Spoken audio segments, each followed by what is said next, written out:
Hello and welcome to Everything Recycled. Today we're going to be making some origami irises or lilies. All you need is paper, scissors and a skewer. Let's get into it. This is just me sorting all my origami paper. Some of it is dyed with watercolor, some of it is dyed with food coloring, and some of it is dyed with natural dyes made from avocado pits and that kind of thing. Oh, that's nail polish. Not my best work. Looks like we're going plain white. I like the texture of this paper because it's nice and smooth. You'll also need scissors and a skewer. And this is just me cutting my book paper into a square so that I can actually do the origami. I always wonder why we don't just make things square. That's right. Nonetheless.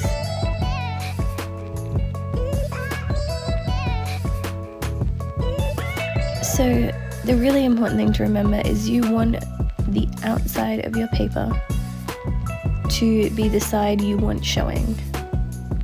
What I do when I'm doing my square base, which is what we're making here, is I like to do one diagonal fold one way and one the other way, and then flip it the way that makes sense, and that way when you collapse it, one of your diagonal folds will fold in the correct direction and the other one will as well. So for instance here, my mountain fold is going to meet one of the corners, and that's going to allow me to fold it in on itself and have the other one be easily folded in the other direction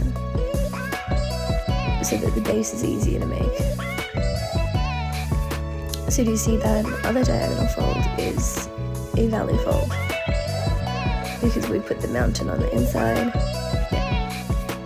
and now it's matching up. So that's just something that I think people do, especially because I'm using book paper. I always try and work from the corner that is the cut square of the paper. Like I will make sure that I'm not using the torn edge or the edge that I've cut with my scissors because I want to make sure it's as square as possible. And that has really helped me get neater work when I'm not using origami paper.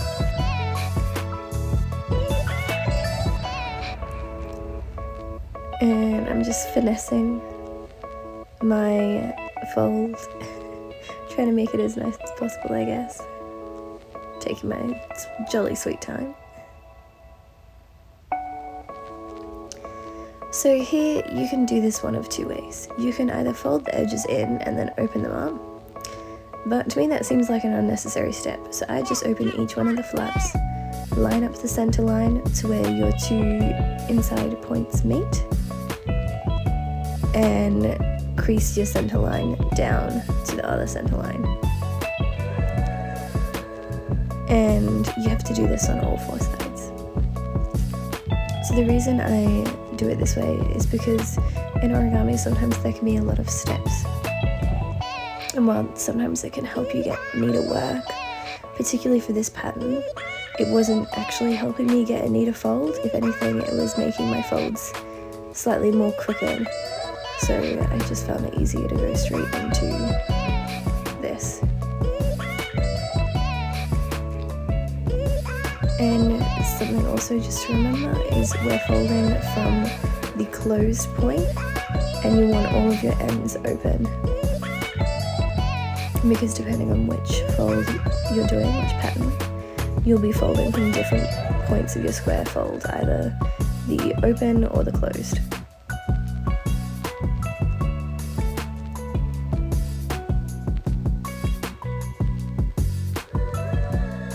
And again, just repeating it on all four sides.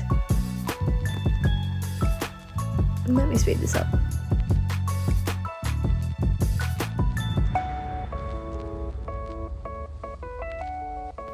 Okay, so you want to rotate your diamond around so all the open edges are facing you, or the other way, whichever works. And here you're going to do a bit of finessing. So So essentially, again, you could fold your edges in and then fold up. But what I'm going to do is this time you're working from the open base and you want to open up this bottom here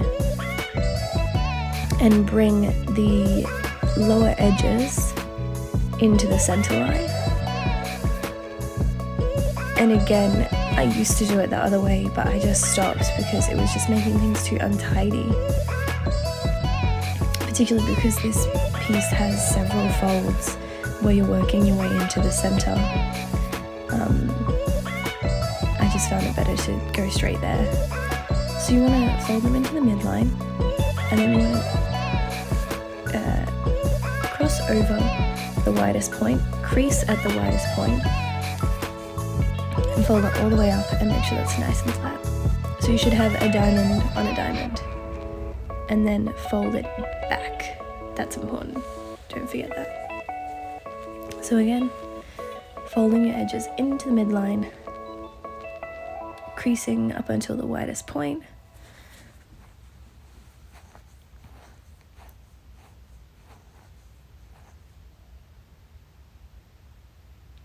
and you see it takes a bit of finessing when you're not doing the pre-folds, but it does end up neater.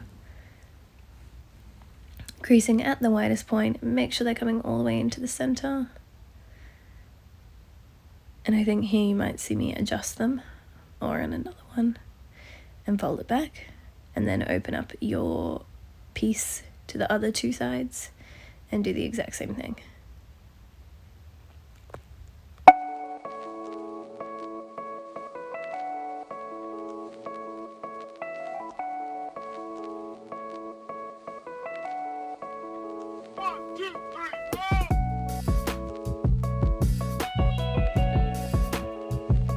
Once you have done that on all four sides and folded that little tab back, you can move on to the next step. So I'm going to open mine, make sure that all of my little tabs are folded back, and you want to open to a side that is completely flat with no tab, and fold the closed end to midline into the center. So we're not working from the 4 open points like we have been previously, we're working from the closed point. And you're going to bring those two edges to the midline, and what you're effectively doing is making your piece twice as narrow as it was. And what this does is actually gives it a lot of structure. So on these folds, you're folding double layers as well. Make sure you're really pushing it as flat as humanly possible, and using all of your thumb strength to make it so. Then you're gonna pinch those two sides together, and again open out and repeat the same step on the other side. So remember, the completely blank side, folding from the closed tip to the diamond point into the center. And you're gonna do that on one side and then also on the other.